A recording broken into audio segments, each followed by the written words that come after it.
Hello, good morning to all of you. देखिए, हम लोग 2 क्लास देख चुके थे इसमें। आज आपका थर्ड क्लास है इसका मॉडल सेट पेपर का। तो हम लोग इसके आगे हम लोग देखते हैं आगे, ठीक है ना। चलिए, क्वेश्चन नंबर 20 तक हम लोग कर चुके थे। आज 21 से स्टार्ट करते हैं हम लोग। तो 21 क्या बोल रहा है? The gravitational potential energy will be maximum at. देखिए, ग्रेविटेशनल पोटेंशियल एनर्जी जो है मैक्सिमम कहाँ पे होता है? तो देखिए, पहले ग्रेविटेशनल पोटेंशियल एनर्जी मैक्सिमम कहाँ पे होगा? तो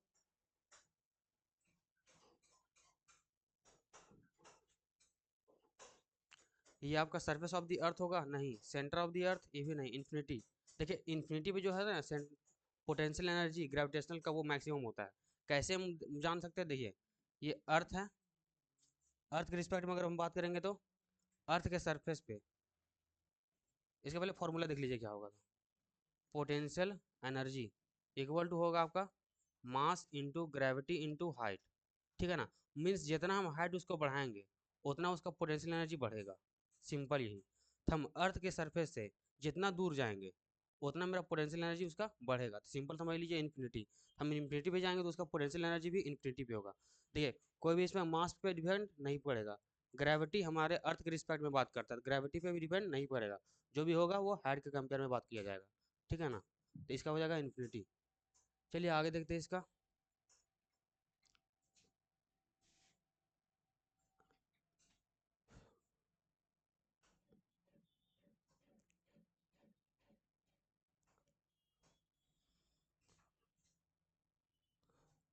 क्वेश्चन नंबर 22 देखिए क्या बोल रहा है। The time period of an earth satellite, जो टाइम पीरियड है earth satellite to the circular orbit is independent of. Means जो वृत्त कक्ष में जो पृथ्वी का उपग्रह का जो आवर्तकाल निर्भर नहीं करता है, किस पे डिपेंड नहीं करेगा? तो आपका अर्थ के ऑर्बिट में सैटेलाइट जो है किस पे डिपेंड नहीं करता है? तो इसका हो जाएगा आपका, पहले टाइम पीरियड का फॉर्मूला देख लीजिए क्या होगा। T is equal to 2 pi root under L by G. ये आपका टाइम पीरियड होता है। जनरली हम लोग इसका जानते हैं ऐसे। कोई मान लीजिए पेंडुलम वाला है, लूब जो ऑर्बिट घूमता है इस पे, तो ये हमेशा आपका टाइम पीरियड जो है ना वो लेंथ पे डिपेंड करेगा और ग्रेविटी पे डिपेंड करेगा। इसमें देखिए कौन कौन दिया हुआ है। मास का यहाँ चर्चा नहीं है, वो भी हो सके ये हो सकता है इसका आंसर। रेडियस देखिए, radius that means length. Length का ही बात कर रहा है अर्थ के। रेडियस और ऑर्बिट जो भी हम बात करेंगे इसका रेडियस या ऑर्बिट उसका ले लेंगे तो सर्कल में ये आपका लेंथ ले लेगा। चलिए ठीक है, लेंथ ले इसका नहीं हो सकता है। इस पे डिपेंड करता है। यहाँ पे बोल रहा है कि नहीं करेगा, उसमें इंडिपेंडेंट है। बोथ मास एंड रेडियस, मास और रेडियस दोनों पे डिपेंड करेगा क्या? नहीं। तो रेडियस पे डिपेंड कर रहा है, मास पे नहीं कर रहा है। नेक्स्ट क्या बोल रहा है? Neither the mass of the satellite nor the radius of the orbit. देखिए इसका ऑप्शन हो जाएगा ए नंबर। यहाँ कहीं मास का हम चर्चा नहीं कर रहे हैं, दैट मीन्स कि मास पे डिपेंड नहीं करेगा। मीन्स टाइम पीरियड जो है कभी भी मास पे डिपेंड नहीं करता है, मास से इंडिपेंडेंट है वो। सिंपल इसका समझ लीजिए। चलिए आगे इसका तो नेक्स्ट क्वेश्चन देखते हैं।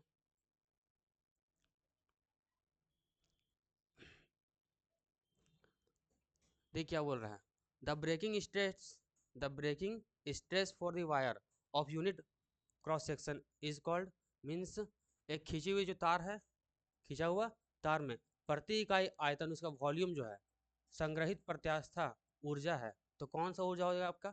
इसका हो जाएगा आपका ये, सॉरी एक मिनट 23 नंबर देखिए पहले क्या बोल रहा है 23।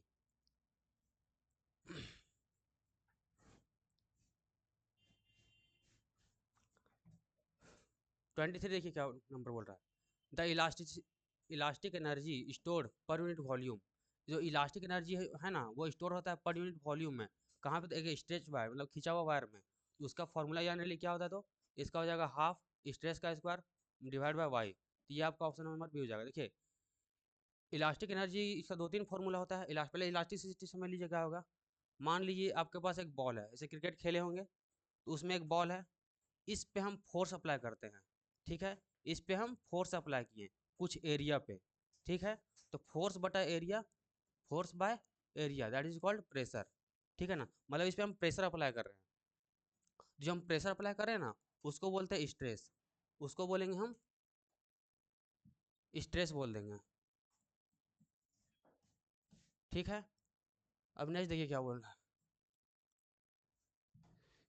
अब इसका जो हम प्रेशर अप्लाई किए इसका कुछ अपना शेप बदल जाएगा, इस बॉल का कुछ ऐसा शेप में हो जाएगा आपका। तो इस प्रेशर के कारण इसका शेप में चेंजिंग आया, शेप में इसका क्या हुआ, तो चेंजिंग आया। तो शेप में जो चेंजिंग आया उसको हम लोग बोल देंगे स्ट्रेन। सिंपल हम लोग बोल सकते हैं क्या, the change in shape of an object, मतलब जो ऑब्जेक्ट का जो शेप बदल गया उसको हम लोग बोलते हैं जनरली स्ट्रेन। किसके द्वारा, प्रेशर अप्लाई करने के बाद बदला। और वापस ये जो शेप बदला इसको हम हाथ यहाँ हटा देंगे तो वापस ये गोल गोल हो जाएगा, बॉल टाइप में गोल बन जाएगा। इसको हम लोग बोलते हैं इलास्टिसिटी। ठीक है, तो यहाँ हम लोग तीन चीज देख लिए कि साथ में ये हो गया आपका स्ट्रेस, शेप चेंज कर दिया स्ट्रेन, और वापस अपने अवस्था में आ गया तो उसको बोलते हैं इलास्टिसिटी। ये तीन बन गया, तीनों का एक हम लोग को फॉर्मूला बन जाता है, स्ट्रेस बराबर सॉरी इलास्टिसिटी बराबर होता है इसका स्ट्रेस बाय स्ट्रेन। ठीक है, ये इसका फॉर्मूला जनरली होता है। एक फॉर्मूला ये बनता है, इसका एक फॉर्मूला और बनता है आपका,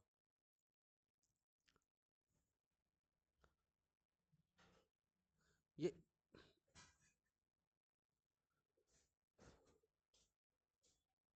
देखिए स्ट्रेस स्ट्रेस स्ट्रेन को लेकर के एक फॉर्मूला इसमें हम लोग और बना सकते हैं। तो क्या होगा इसका, तो देखिए इलास्टिसिटी इक्वल टू जो एनर्जी बन रहा है उसका 1/2 इंटू स्ट्रेस को मल्टीप्लाई कर दीजिए स्ट्रेन के साथ में। ये तीन जनरली फॉर्मूला बनता है, ठीक है ना। ये फॉर्मूला पहला, दूसरा फॉर्मूला ये, तीसरा फॉर्मूला में जस्ट बताएं कि elasticity equal to stress by strain, तीन फॉर्मूला, ठीक है ना। चलिए आगे हम लोग देखते हैं इसका।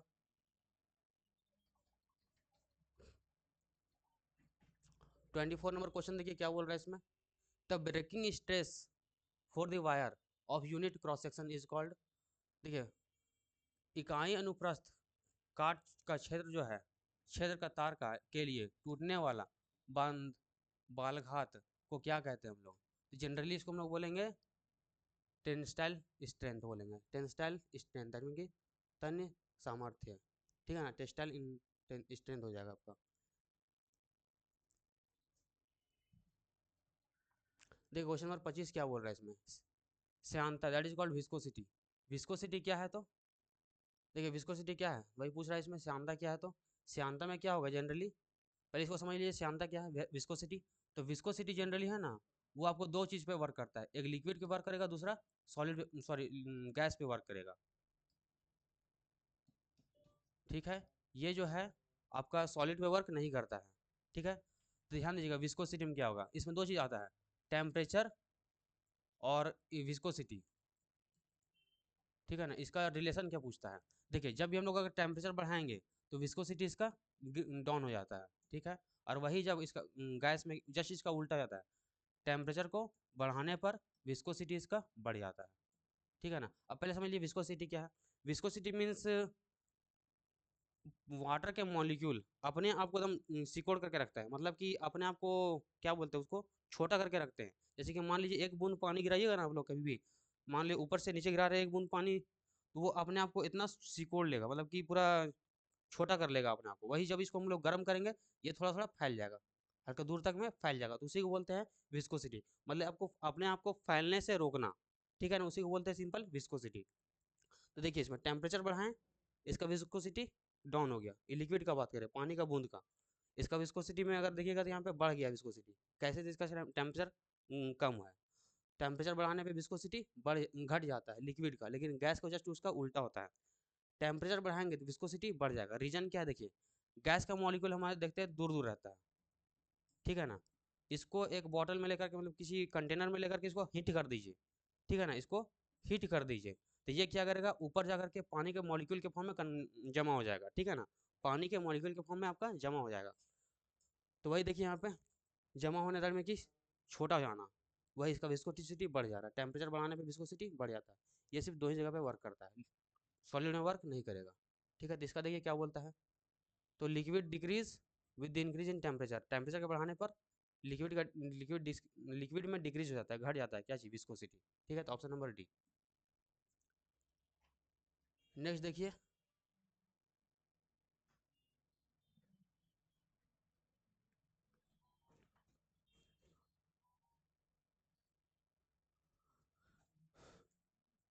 देखिए क्या बोल रहा है, water can rise up to the height H. Water जो है ना can rise up to the height H, H ऊंचाई तक में पानी उड़ जाता है इन द कैपिलरी ट्यूब, किसमें, कैपिलरी ट्यूब में। If the tube is cut to the half the size, the water in in the tube will, means मान लीजिए एक ऐसे देखे होंगे लालटेन का बत्ती, या फिर क्या बोलते हैं, दिया, जो भी है, उसका एक बत्ती होता है। तो हम लोग नीचे से जो नीचे तेल रखते हैं, उसमें ऑयल वॉयल जो भी उसके इस बत्ती के थ्रू ऊपर चढ़ता है, ठीक है ना। तो मान लीजिए इसका कुछ लेंथ एल दिया हुआ है, तो इसमें जो पानी चढ़ रहा है, जो भी तेल का ऊपर चढ़ना, उसी को हम लोग बोलते हैं क्या जी, कैपिलरीज, ठीक है ना।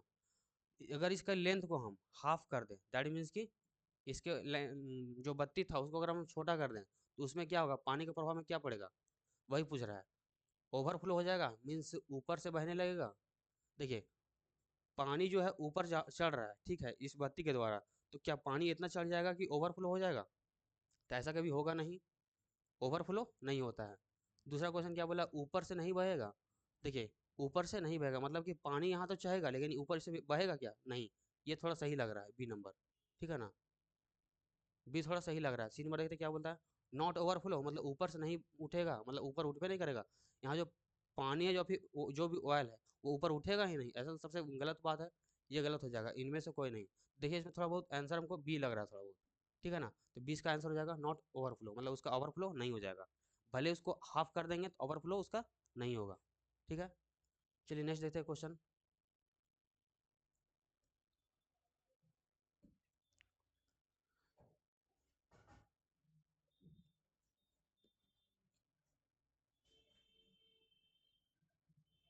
देखिए 27 नंबर क्वेश्चन क्या बोल रहा है, 16 × 10⁻³ -3 मीटर स्क्वायर में की एरिया की बात कर रहा है। क्या दिया, एक सर्कुलर पिलर है, of the area cross section इतना दिया, उसका एरिया क्रॉस सेक्शन कितना दिया, इतना। एरिया की बात कर रहा है। सपोर्ट वेट, जो उसका मान लीजिए वेट कितना है, तो 60 kg का है, वो वेट 60 kg का है। What is the pressure exerted on the pillar, pillar पे क्या प्रेशर एक्सर्ट किया जा रहा है, उसके बारे में फाइंड करना है। मान लीजिए कि ये आपका एक पिलर है, ठीक है, पिलर है। एरिया मान लीजिए कितना दिया, एरिया क्रॉस सेक्शन, एरिया मान लेते हैं कितना, 60 × 10⁻³ मीटर स्क्वायर दिया हुआ है, और वेट दिया हुआ है इसका, वो है आपका 60 kg, ठीक है। तो प्रेशर हमको फाइंड करना है, वाट। तो हम लोग जानते हैं क्या जी, प्रेशर बराबर pressure equal to force by area. Area तो हमको मिल चुका है, फोर्स फाइंड करना है। फोर्स फाइंड करने के लिए क्या करेंगे हम लोग, तो पहले पहले हम लोग फोर्स फाइंड कर लेते हैं। फोर्स बराबर होता है आपका क्या जी, मास इंटू एक्सिलरेशन। तो मास का कुछ दिया हुआ है, हाँ दिया हुआ है यहाँ पे 60 kg, तो यहाँ पे लिख लेते हैं 60 इंटू एक्सिलेशन। देखिए यहाँ पे जब भी पिलर रखेगा तो सीधा रखेगा, अकॉर्डिंग टू अर्थ के कंपेयर में। तो अर्थ के लिए हम लोग यहाँ पे बताए थे एक्सिलेशन जो होता है वही ग्रेविटी का काम करता है। तो हम एक यहाँ पे 9.8 का वैल्यू ले सकते हैं, ठीक है ना। मीटर पर सेकंड स्क्वायर एक्सिलेशन का मीटर पर सेकंड स्क्वायर होता है, फाइंड कर लेते हैं यहाँ पे इसको। तो 60 से मल्टीप्लाई कीजिए, कितना आएगा, 8×48 का 8 4 8 54 55 56 57 58 58 हो जाएगा।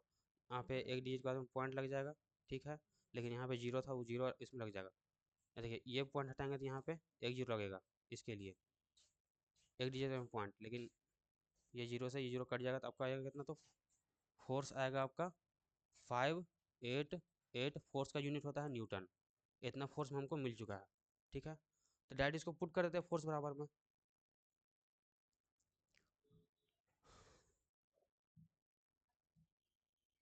तो डायरेक्ट इसको हम लोग फोर्स में पुट कर देते हैं, ठीक है। देखिए क्या बोल रहा है, फोर्स कितना मिला हमको, 588 न्यूटन।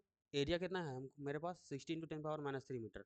तो प्रेशर फाइंड कर लेते हैं यहाँ पे, pressure equal to force by area. Force कितना था, फोर्स बाय एरिया, फोर्स के मेरा 588, तो 588 डिवाइड में एरिया कितना दिया हुआ, तो 60 × 10⁻³ मीटर स्क्वायर। तो 60 इंटू 10⁻³ ठीक है। मीटर स्क्वायर को भी रहने दीजिए फिलहाल। देखिए यहाँ -3 ऊपर जाकर +3 बन सकता है, तो 588/60 इंटू में 10⁻³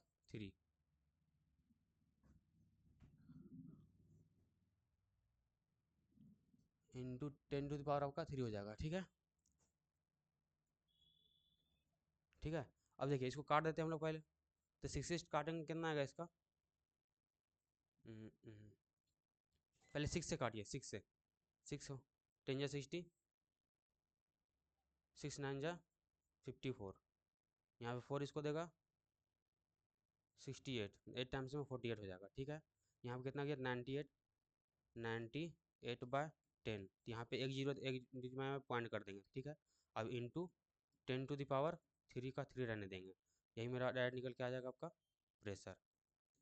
ठीक है, तो देखिए यहाँ डिवाइड में 10 था, तो 10 एक डिजिट के बाद में पॉइंट कर दिया डायरेक्ट यहाँ पे। ठीक है, यहाँ जो मिलेगा वही देख लीजिएगा इसमें, तो 9 इंटू 10⁻9.8 इंटू 10⁻3, 3 देख लीजिएगा वहाँ पे 3 है, ये आपका ए नंबर ऑप्शन हो जाएगा। ठीक है, चलिए नेक्स्ट देखते हैं आगे।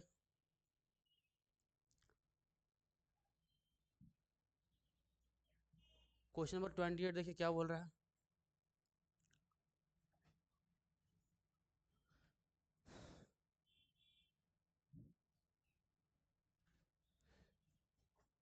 देखिए इसमें डेंसिटी का एक फॉर्मूला लग सकता है मेरा, जैसे बोल रहा है इसमें क्वेश्चन में कि when the water is heated from 0 to 4 degree the volume of water.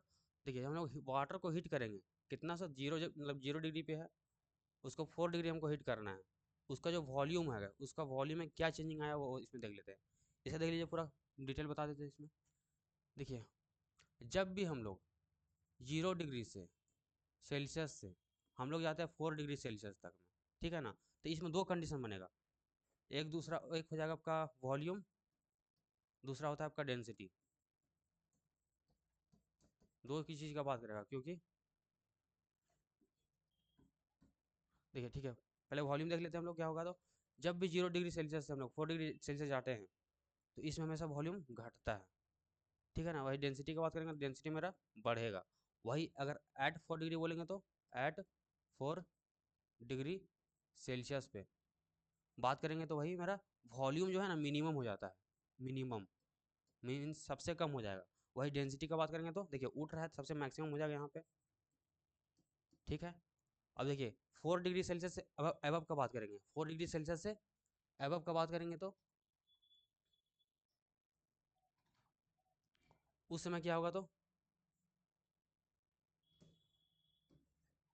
4 degree Celsius से ऊपर का बात करेंगे उसमें तो कंडीशन क्या बनेगा। देखिए वॉल्यूम जो है ना यहाँ पे डाउन हो रहा है, लेकिन यहाँ पे उठ जाता है, मतलब कि वॉल्यूम इसका बढ़ने लगता है। दैट मीन जैसे कि हम मान लीजिए पानी गर्म कर रहे हैं यहाँ पे, तो 5 डिग्री 6 डिग्री 7 डिग्री जैसे जैसे होते जाएगा ना, उसका वॉल्यूम बढ़ते जाएगा, लेकिन डेंसिटी उसका कम होते जाता है।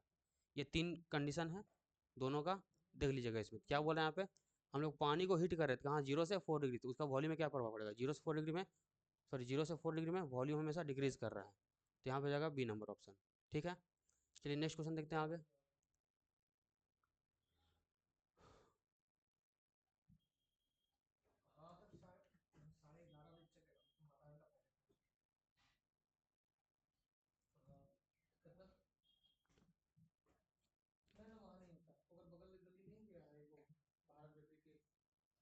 चलिए देखिए क्वेश्चन नंबर 29। 29 क्या बोल रहा है, the ratio of the coefficient of linear volume and areal expansion.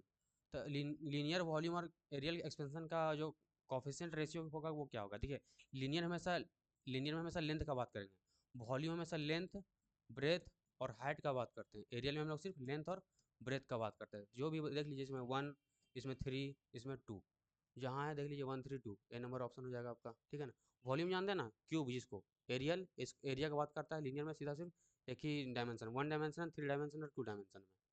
चलिए देखते हैं आगे। क्वेश्चन नंबर 30 देखिए क्या बोल रहा है, the zeroth law of the thermodynamics leads to the concept of. देखिए जीरोथ लॉ जो है ना थर्मोडाइनमिक्स का, वो लीड्स किस कॉन्सेप्ट पे करता है, तो हमेशा ये टेम्परेचर पे करेगा। ये किस पे करेगा, तो ये टेम्परेचर पे करेगा आपको। ठीक है, okay, thank you to all. बाकी इसको नेक्स्ट टाइम हम लोग देखते हैं आगे, ठीक है ना।